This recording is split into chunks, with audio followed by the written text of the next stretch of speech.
Nama lengkap saya itu Cempaka Sri Satyawati. Tapi kenapa dibilangnya Cempaka Cece? Waktu kecil kakek nenek tuh masih sangat amat berbahasa Belanda di rumah. Oh. Ya, Oh. kan Cempaka, bingung belum ada nama kecil nih. Dipanggilnya De Kleinetje. Oh, De Kleinetje. Pretetje. Jadinya Cece, karena Ce itu dalam bahasa Belanda artinya kecil. Jadi gue nggak pernah dianggap gede di rumah.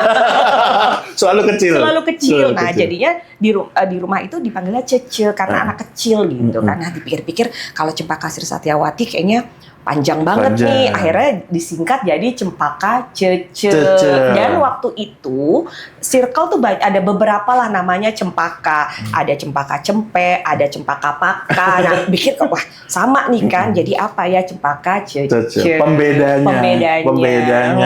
Tapi nama itu jadi sampai sekarang melekat ya. Jadi melekat. Dan sebenarnya imut, artinya imut banget ya. Cempaka kecil. Kecil kayak gitu kan.